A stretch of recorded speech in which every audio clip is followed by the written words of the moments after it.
Dear student, in present period we want to discuss some more examples related to exercise number 5.1, in which we want to discuss this example. What is the distance from the point P 4, 2, 3 to the xy plane? The first distance we want to get from the point P to xy plane. Second, to the x-axis, from that point P to the x-axis, from that point P to origin, and from point P to this point Q. Now the point P is given with 3 coordinates. We can consider their point is in space as like this. The point is having the all coordinate positive, positive, positive. So we can say that point lies in first octant. And the first case is the distance we want to get that of point P to xy plane. आप अगर इस xy plane तक उस point का distance find करना चाहते हैं तो उस पॉइंट का जो z कोऑर्डिनेट होता है, उस पॉइंट का जो z कोऑर्डिनेट होता है उसका मैग्नीट्यूड अगर फाइंड करते हैं, जो परपेंडिकुलर, मान लो अगर यहाँ P है तो P से जो perpendicular x axis xy plane के ऊपर जो आता है वही उसका थर्ड कोऑर्डिनेट होता है। P से परपेंडिकुलर जो xy प्लेन के ऊपर आता है वही उस पॉइंट का थर्ड कोऑर्डिनेट होता है। तो पॉइंट का कोऑर्डिनेट अगर अवेलेबल है तो उसका मॉड अगर लेते हैं, फर्स्ट ऑक्टेंट में तो सभी पॉजिटिव है इसलिए वो डायरेक्ट यूज कर सकते हैं, लेकिन किसी और दूसरे ऑक्टेंट में है तो उसका मॉड लेना पड़ेगा। वो निगेटिव भी हो सकता है लेकिन उसका मॉड पॉजिटिव होता है, वो डिस्टेंस के लिए यूज कर सकते हैं। तो ये पॉइंट P जो है उसका जो परपेंडिकुलर आप एक्सवाई प्लेन के ऊपर ड्रॉ करते हैं तो ये डिस्टेंस आपको एक्सवाई प्लेन से P तक का निकालना है, तो उसका थर्ड कोऑर्डिनेट ही वो डिस्टेंस का काम करता है। तो डिस्टेंस आप एक्सवाई प्लेन तक लेना चाहते हैं इस P का, तो डिस्टेंस ही उस पॉइंट का z कोऑर्डिनेट होता है। और z कोऑर्डिनेट उस पॉइंट का क्या है? z कोऑर्डिनेट उस पॉइंट का है 3। तो mod of 3 is equal to 3 units. अगर ऑक्टेंट अलग है तो यहाँ निगेटिव भी आ सकता है, -3 भी हो सकता है, तो -3 का मॉड भी आपको 3 ही मिलेगा। तो डिस्टेंस मैग्नीट्यूड में होगा पॉजिटिव होगा। अब आपके पास पहले के साथ में दूसरा है कि उस P का x एक्सिस से डिस्टेंस फाइंड करना है। तो distance of this point from x axis, so x axis से डिस्टेंस फाइंड करना है। तो ये फॉर्मूला आपने पहले डिस्कस किया है थ्योरेटिकल पार्ट में।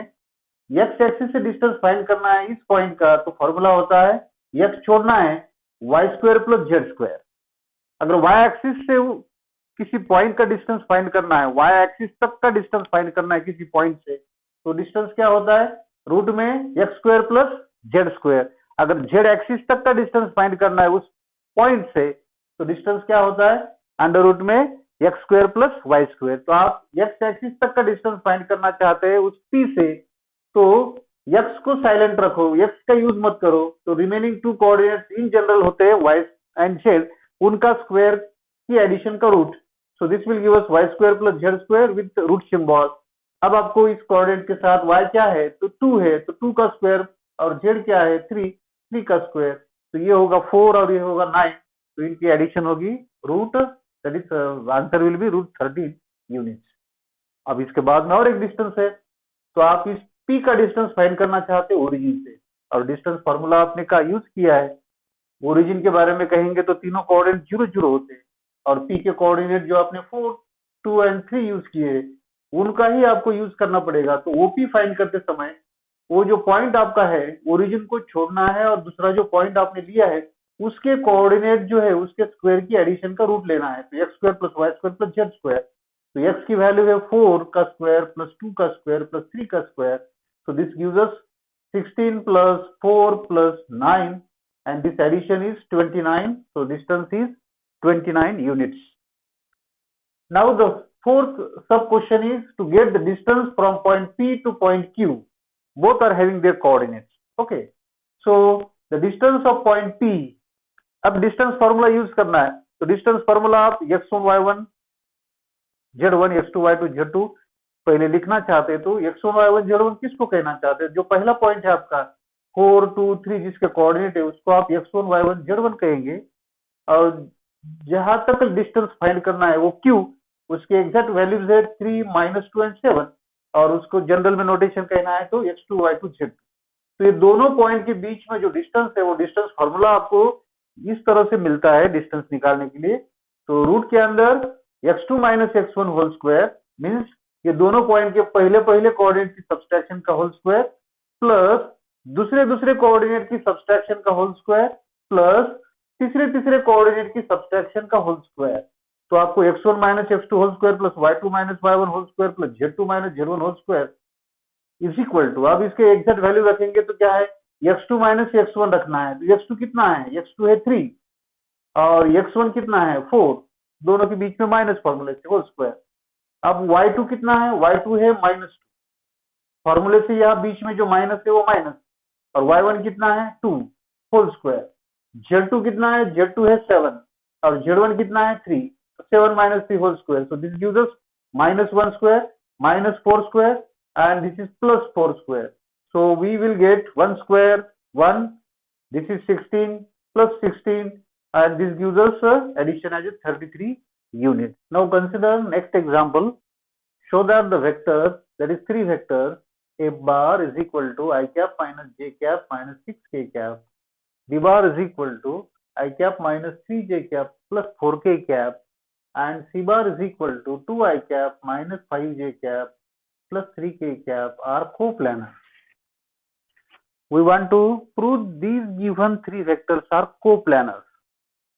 And one theorem we have discussed about the vector when a bar and b bar in plane, then the third vector, that is r bar, we can say c bar, in the same plane can be uniquely expressed as a linear combination of a bar and b bar. That is, when vector c bar is in the plane of a bar and b bar, then that c bar can be expressed as a linear combination of a bar and b bar when 3 vectors are in the same plane. So vectors are coplanar, then this condition satisfied. We want to prove the vectors are coplanar, then we have to prove this condition. If this condition is satisfied, means c bar is expressed as a linear combination of a bar and b bar, means in presence of m and n, this a bar and b bar gives us the value of that c bar, then we can say this c bar is expressed as a linear combination of a bar and b bar, and we call these 3 vectors are coplanar. So we want to find out that m and n, whether it exists or not, uniquely or not. So let us get this step and use the value of given vectors. अगर vectors के नाम नहीं है तो आपको पहला sentence वही होगा, पहले वेक्टर को ए बार, दूसरे को बी बार और तीसरे को सी बार यूज करना है। ये एग्जांपल आपको वेक्टर के जगह पे पॉइंट्स भी अगर दिए जाते हैं तो 4 पॉइंट्स अप्लाई कर सकते हो। 4 पॉइंट से आपको 3 वेक्टर फाइंड करना है, A B C and D point दिए जा सकते हैं। तो आपका पहला टारगेट होगा, पहला vector A B bar find करो, जैसे आपको यहाँ डायरेक्टली दिया है तो आप यहाँ फाइंड कर सकते हैं। दूसरा वेक्टर बी सी फाइंड करो और तीसरा वेक्टर सी डी फाइंड करो। तो इस तरह से भी 4 पॉइंट से आप 3 वेक्टर फाइंड कर सकते हैं, A B bar, B C bar, C D bar. और वो अगर इस लीनियर कॉम्बिनेशन में एक वेक्टर रिमेनिंग 2 वेक्टर के लीनियर कॉम्बिनेशन में अगर एक्सप्रेस आप कर सकते हैं, उस केस में अगर m और n एग्जिस्ट होता है मीनिंगफुल, तो उसको आप लीनियर कॉम्बिनेशन में एक्सप्रेस कर सकते हैं, तो वो वेक्टर आप कोप्लानर कह सकते हैं। अगर वेक्टर कोप्लानर है तो वो पॉइंट भी आप कोप्लानर कह सकते हैं। तो एग्जांपल है वेक्टर का भी या पॉइंट्स का भी। तो आपको वेक्टर कोप्लानर दिखाना है तो तीनों में ये कंडीशन प्रूव करके देनी है। तो हर एक की वैल्यू आपके पास अवेलेबल है, उसकी जगह पे अगर वो वैल्यू यूज करते हैं तो इनके बाहर m और n है, उनसे मल्टीप्लाई करेंगे हर टर्म को। तो मल्टीप्लाई करने के बाद मेरे पास ये i के 2 टर्म्स मिलते हैं, एक i के पास है m और दूसरे i के पास है दैट इज n। तो i के आप कॉमन लेने के बाद वेक्टर के साथ में ब्रैकेट मिलेगा that is m plus n। J cap common अगर निकालते हैं तो 2 टर्म्स के पास जे कैप है, एक के पास है नंबर -m और दूसरे के पास है नंबर -3n जे कैप निकालने के बाद। और के कैप वाले 2 टर्म्स है, उसमें एक के पास है -6m, दूसरे के पास है 4n। और के कैप अगर कॉमन लेते हैं तो आपको एक लेफ्ट में वेक्टर है और एक राइट में वेक्टर है। लेफ्ट में भी वेक्टर आई जे के कंपोनेंट फॉर्म में है, राइट का भी वेक्टर आई जे के कैप के कंपोनेंट के वेक्टर के फॉर्म में। तो आप 2 वेक्टर्स को इक्वल कह रहे हैं, आपके पास इक्वलनेस ऑलरेडी है। तो 2 वेक्टर इक्वल कब होते हैं, तो उनके जब कंपोनेंट इक्वल होते हैं, तो ऑलरेडी इक्वल है तो इनके कंपोनेंट डेफिनेटली इक्वल होते ही है। तो आप कंपोनेंट वाइज उसको इक्वेट करना चाहते हैं, तो आई कैप का कंपोनेंट आई कैप के साथ अगर आप लिखते हैं इक्वल के साथ, तो m plus n is equal to minus m minus 3n is equal to the coefficient with j cap, that is minus 5, and component of this k cap, that is minus 6m plus 4n, will be with these 3. So we are having these 3 equations. Now in 3 equations we want to take any 2 out of these 3 equations. We want to solve these 2 equation out of these 3. So we will consider first and second, and we will find the value of m and n, as we have already discussed in previous example also, getting the value of m and n in last period. So solving 1 and 2. So for solving we will add 1 and 2. 1 और 2 को add करेंगे तो m और n जो आपको जो है opposite side में ऑलरेडी है, तो पॉजिटिव से आपको ये डायरेक्ट कैंसलेशन मिलता है m और n m का। तो -3n प्लस n, तो ये होगा डिफरेंस -2n, और ये -5 प्लस 2, दैट इज -3। तो ये माइनस माइनस प्लस होगा और n की वैल्यू होगी 3/2। n आपके पास अवेलेबल है, तो इक्वेशन 1 से आप m की वैल्यू फाइंड करना चाहते हैं। तो इक्वेशन 1 है m plus n is equal to 2, n की वैल्यू उसके जगह पे यूज करेंगे तो m की वैल्यू होती है 2 minus 3/2, that is half.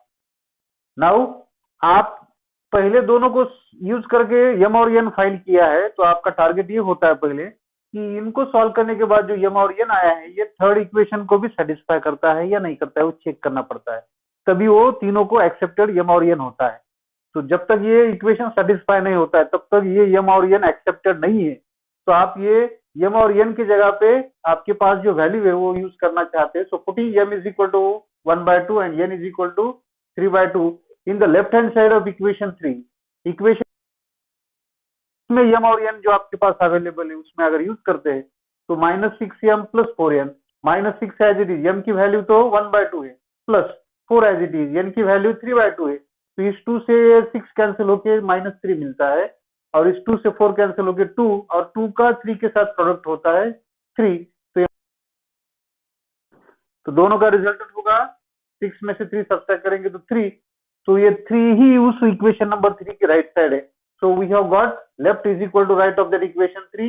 So we can say these values means m is equal to half and n is equal to 3/2 satisfy the equation 3. Then using the value of this m and n in star. अब star में अगर वो value आप use करते हैं जो तीनों equation को सेटिस्फाई कर रही है, वो अब एक्सेप्टेड वैल्यू है m और n की। तो स्टार में अगर m और n की वैल्यू यूज करेंगे तो m की जगह पे आप हाफ यूज करना चाहते हैं और n की जगह पे 3/2 यूज करना चाहते हैं, तो आपको ऐसा एक m और ऐसा एक n मिला है जो a और b के साथ, a बार और b बार के साथ दिखेंगे, तो वैल्यू आपकी c बार के जैसे तैयार होती है। तो आप इसको कहेंगे दूसरे लैंग्वेज में कि एक वेक्टर रिमेनिंग 2 वेक्टर के लीनियर कॉम्बिनेशन में अगर एक्सप्रेस आप कर सकते हैं, तो उस केस में तीनों वेक्टर को थ्योरम ये परमिट करता है कि तीनों वेक्टर को आप कोप्लेनर कह सकते हैं। तो यह c bar is equal to 1/2 into a bar plus 3/2 into b bar is a unique linear combination of a bar and b bar. So c bar is a unique linear combination of a bar and b bar. That's why we can say these 3 vectors a bar, b bar, c bar are coplanar vectors. The next important example is to express one vector as a linear combination of remaining 3 vectors. So we will have 4 vectors. The first vector is to be expressed in terms of linear combination of remaining 3 vectors. So example is given as express 3i cap plus 9j cap minus 5k cap as a linear combination of the vectors 4i cap plus 3j cap minus 4k cap, comma I cap minus j cap plus k cap and I cap minus 3k cap. In this case we are not having letters to these vectors, so we will accept the letters first vector as a r bar, second vector as a bar, third vector as a b bar and fourth vector as a c bar.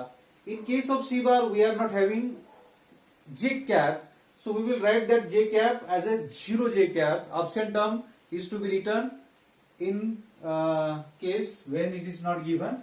Now we want to express first vector as a linear combination of remaining three vectors. We will consider that R bar as a x a bar plus y b bar plus z c bar. If I say it as a start, so we are expressing R bar in terms of a bar, b bar, c bar as a linear combination of a bar, b bar, c bar using three scalar x, y and z.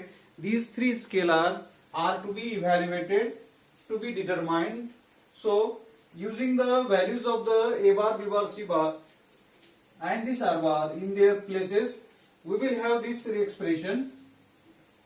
So x with this a bar, y with b bar and z with c bar, where we multiply x to these three terms, y to these three terms, z to these three terms, we will have twicely the terms of I cap.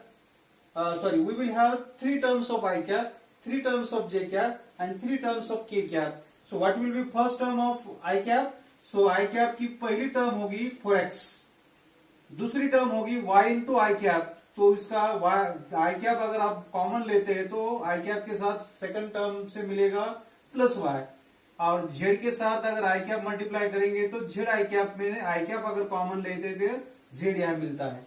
Similarly आप तीन terms वहां देख सकते हैं जिनके पास j cap common मिल सकता है. तो अगर j कैप कॉमन लेते हैं तो j कैप देने वाली पहली टर्म है 3x j कैप, तो j कैप कॉमन लेते हैं तो 3x. यहाँ माइनस j कैप के साथ y लेते हैं तो minus y into j cap लेते हैं तो माइनस y मिलेगा. और यहाँ j कैप के साथ जीरो है तो जीरो के साथ j कैप लेते हैं तो यहाँ जीरो विथ z मिलेगा. वैसे वो जीरो ही है लेकिन आपको लिखना है. Similarly we will have three terms of k cap. तो first x with minus 4k cap. So this k cap will have first value as minus 4x. This k cap will be with y, so y will be in bracket, and minus 3k cap with z. So minus 3z with the third k cap. So k cap will be taken common. Now we are having left vector and right vector with equal symbol. So two vectors are said to be equal when they are equal in their components. So I का component I cap के component के साथ equal होता ही है जब दोनों vector के बीच में इक्वल है. तो इस आई कैप को इस आई कैप के कंपोनेंट के साथ इक्वल अगर लिखते हैं तो ये पहली ब्रैकेट की वैल्यू इस 3 के साथ, दूसरे ब्रैकेट की वैल्यू इस 9 के साथ, तीसरे ब्रैकेट की वैल्यू इस माइनस 5 के साथ आप लिख सकते हैं. तो कंपोनेंट वाइज उनके बीच में इक्वलनेस मेंटेन होता है. तो वो अगर इक्वलनेस मेंटेन करते हैं तो ये तीन इक्वेशन आपके पास अवेलेबल है. अब आपका टारगेट तो है एक्स वाई जेड को आपको फाइंड करना है, और फाइंड करना है लेकिन यहाँ इक्वेशन है 3 और वेरिएबल है 3 इक्वेशन 3 वेरिएबल के अगर आप सॉल्व करना चाहते हैं तो आपके पास कई सारे रास्ते हैं. उसमें से एक रास्ता है क्रैमर्स रूल का यूज करके आप इन इक्वेशंस को सॉल्व करके एक्स वाई और जेड की वैल्यू फाइंड कर सकते हैं. लेंथ ज्यादा है क्रैमर्स रूल में, वर्क भी बहुत है. बाकी के भी एग्जाम्पल्स आप दूसरे रास्ते से सॉल्व कर सकते हैं. लेकिन आपका ये क्रैमर्स रूल जो आपको 11th स्टैंडर्ड में आपने कई बार यूज किया है, उसको अगर यूज करेंगे तीनों को सॉल्व करने के लिए तो आपको पहले चाहिए d की वैल्यू, उसके बाद dx, dy और dz. तो d की वैल्यू निकालते समय क्या करते हैं, एक 9 एलिमेंट को आपको यूज करना पड़ता है. और ये 9 एलिमेंट कहां से तैयार करते हैं, तो आपका पहला इक्वेशन जो है उसके x, y और z के कोएफिशिएंट आप यहाँ यूज करते हैं. सो 4 1 1. सेकंड इक्वेशन के x, y, z के कोएफिशिएंट है 3 -1 0. और थर्ड इक्वेशन के एक्स वाई जेड के कोएफिशिएंट है -4 1 -3. अब ये एक्सपांशन आपको मालूम है, डिटरमिनेंट का एक्सपांशन होता है इस पहले रो का यूज करके. 4 को आप बाहर यूज करते हैं, 4 के राइट के और नीचे के एलिमेंट छोड़ के रिमेनिंग चारों का क्रॉस लेते हैं. तो ये 4 इंटू पहले दोनों का प्रोडक्ट लेते हैं तो -1 -3 के साथ +3, बीच में माइनस यूज करते हैं और दोनों का प्रोडक्ट आता है 0. इस मिडिल एलिमेंट को लेते हैं, पहले रो का सेकंड एलिमेंट लेते समय माइनस यूज करना पड़ता है तो 1 को माइनस यूज करेंगे. उसके लेफ्ट राइट के और नीचे के छोड़ के रिमेनिंग 4 जो एलिमेंट है उनका क्रॉस ले लो. तो ये दोनों का क्रॉस आता है -9, बीच में माइनस और ये दोनों का क्रॉस आता है 0. इसको लेते समय प्लस यूज करना है और उसके नीचे के और लेफ्ट के एलिमेंट छोड़ के रिमेनिंग चारों का क्रॉस लेते हैं. तो 3 का 1 के साथ 3 माइनस बाय फॉर्मूला -4 का -1 के साथ +4 यह मिलता है. और हर ब्रैकेट में देखेंगे तो ये 3 का 4 के साथ 12, ये -9 -1 के साथ +9, ये डिफरेंस -1 1 के साथ -1. तो तो ये होता है 12 प्लस ये दोनों का डिफरेंस 8, तो ये 20 आता है। तो डी की वैल्यू आपको 20 मिलती है, ये नॉन जीरो मिलना कंपलसरी है। उसके बाद में आपका टारगेट होता है डीएक्स की वैल्यू फाइंड करनी। तो डीएक्स निकालते समय डी से आप निकालते हैं, और डी का जो पहला कॉलम है, जो यक्स के कोएफिशिएंट का कॉलम है, आप कह सकते हैं 4 3 -4 4 3 -4, जो यक्स के कोएफिशिएंट का कॉलम है, इसको राइट के कांस्टेंट से रिप्लेस करना पड़ता है। तो ये तीनों एलिमेंट ये 3 से अगर रिप्लेस करते हैं तो वो डिटरमिनेंट आप कहते हैं डीएक्स। उसी तरह से डीवाई तैयार करते समय ये जो y के कोएफिशिएंट के जो कॉलम है 1 -1 1, इसको रिप्लेस करेंगे ये तीनों से, तो ये डीवाई तैयार होता है। और डीजेड तैयार करते समय पहले दो कॉलम एज इट इज, लेकिन ये तीसरा जो कॉलम है 1 0 -3, जिसको आप कोएफिशिएंट जेड के कह सकते हैं, इसको रिप्लेस करेंगे ये तीनों से, तो आपका डीजेड नाम का डिटरमिनेंट तैयार करेंगे और उसकी वैल्यू फाइंड करेंगे। तो डीएक्स में आपके पहले 3 एलिमेंट को रिप्लेस करना है राइट के कांस्टेंट से 3 9 -5। तो रिमेनिंग 2 कॉलम्स आपको एज इट इज यूज करना है डी से डीएक्स में। तो आप ये 9 एलिमेंट अगर आपके पास है तो एक्सपांशन फिर से 3 को यूज करेंगे, ये दोनों का क्रॉस लेते हैं तो 3, और ये दोनों का प्रोडक्ट लेते हैं तो 0। इस 1 को मिडिल वाले को लेते समय माइनस यूज करना पड़ता है, और ये 1 उसके लेफ्ट राइट और नीचे के छोड़ के रिमेनिंग चारों का क्रॉस लेते हैं तो -27, और ये दोनों का 0 ही आता है। इसको 1 के साथ अटैच करेंगे पॉजिटिव, और उसके लेफ्ट के और नीचे के छोड़ के रिमेनिंग चारों का क्रॉस लेते हैं तो ये 9 माइनस फॉर्मूले से, और ये प्रोडक्ट आता है -+5। तो पहले ब्रैकेट में ना 3 के साथ 9, यहां से -27 -1 के साथ +27, ये डिफरेंस 4 विथ 1 4, तो ये तीनों का एडिशन करके 40 आता है। अब आपका टारगेट है डीवाई की वैल्यू। डीवाई की वैल्यू फाइंड करते समय आपको सिर्फ डी का मिडिल वाला कॉलम चेंज करना है ये तीनों नंबर से। तो 1 -1 1 रिप्लेस करना है 3 9 -5 से, पहला और तीसरा कॉलम एज इट इज होगा। तो 4 3 -4 3 9 -5 1 0 -3। एक्सपांशन 4 से स्टार्ट करेंगे तो उसके राइट के और नीचे के एलिमेंट छोड़ के रिमेनिंग चारों का क्रॉस लेते हैं तो ये -27 एंड 0। इस 3 को माइनस साइन अटैच करो, उसके लेफ्ट राइट और नीचे के छोड़ के रिमेनिंग चारों का क्रॉस लेते हैं तो ये -9 और ये 0। इस 1 को प्लस के साथ अटैच करते हैं तो उसके लेफ्ट के और नीचे के छोड़ के रिमेनिंग चारों का क्रॉस लेते हैं तो ये -15 और माइनस फॉर्मूले से, और ये दोनों का प्रोडक्ट आता है 36, बीच में एक माइनस है -36 एंड माइनस बीच का, तो ये +36 होता है। ये दोनों का प्रोडक्ट लेते हैं तो -108, ये दोनों का प्रोडक्ट लेते हैं तो +27, और ये डिफरेंस आता है 21 का 1 के साथ 21, तो ये 48 अगर 108 से सब्सट्रैक्ट करते हैं तो रिजल्टेंट आंसर -60 होगा। उसी तरह से डीजेड को निकालते हैं तो आपको डी के पहले और दूसरे कॉलम को चेंज नहीं करना है, एज इट इज लेना है, सिर्फ ये तीसरे कॉलम के एलिमेंट को ये तीनों से रिप्लेस करना है। तो 3 9 -5 थर्ड कॉलम में आएगा, पहले कॉलम में आता है, बाद में मिडिल कॉलम में आता है, अब आपका आता है थर्ड कॉलम में। तो इस तरह से वो कॉलम चेंज करता है, पहले कॉलम में, दूसरे कॉलम में, तीसरे कॉलम में। तो इस तरह से आपको ये dx dy dz निकालने का रास्ता है। तो आप 4 से स्टार्ट करेंगे तो उसके राइट के और नीचे के एलिमेंट छोड़ के रिमेनिंग चारों का क्रॉस लेते हैं तो ये -+5, बीच में माइनस और ये दोनों का 9, इसको लेते समय हमेशा माइनस यूज करते हैं। उसके लेफ्ट राइट और नीचे के एलिमेंट छोड़ के रिमेनिंग चारों का क्रॉस लेते हैं तो -15 +36, और ये +3 के साथ आप अगर उसके लेफ्ट के और नीचे के एलिमेंट छोड़ के रिमेनिंग चारों का क्रॉस लेते हैं तो ये 3, और ये आता है बीच का माइनस, और ये दोनों का प्रोडक्ट +4, तो ये 3 -4 का स्ट्रक्चर। हर ब्रैकेट का रिजल्ट देखेंगे तो यहाँ -4 4 के साथ -16, या फिर से एक बार 21 माइनस के 1 के साथ -21, और यहाँ का रिजल्टेंट -1 3 के साथ -3। तो ये सभी निगेटिव है, इनका एडिशन आपको मिलता है -40। अब क्रैमर्स रूल क्या करता है? क्रैमर्स रूल ये चारों वैल्यू को यूज करके एक्स वाई जेड की वैल्यू फाइंड करने के लिए आपको इस तरह से स्ट्रक्चर देता है। एक्स निकालना है तो डीएक्स को डी से डिवाइड करो, तो डीएक्स की वैल्यू क्या है? डीएक्स की वैल्यू तो 40 है, और डी की वैल्यू क्या है? 20 है, तो 40/22 आपको इस एक्स की वैल्यू मिलती है। वाई की value dy/d -60/20, so it gives us -3, और जेड की वैल्यू है dz/d, तो dz की वैल्यू है -40 डिवाइडेड बाय डी की वैल्यू 20, तो यहां से आपको जेड की वैल्यू 2 मिलती है माइनस के साथ। अभी आपके पास अगर एक्स वाई जेड अवेलेबल है तो एक्स वाई जेड कहाँ यूज किए थे आपने?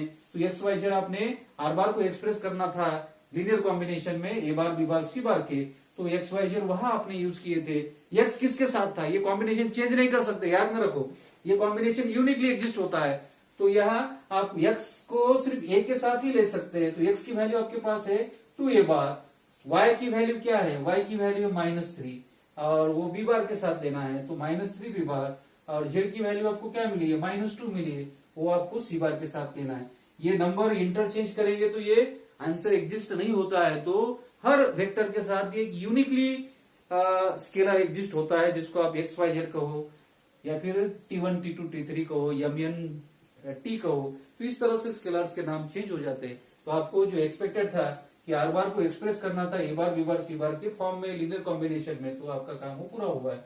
सो this is the required linear combination of R bar in terms of A bar B bar and C bar.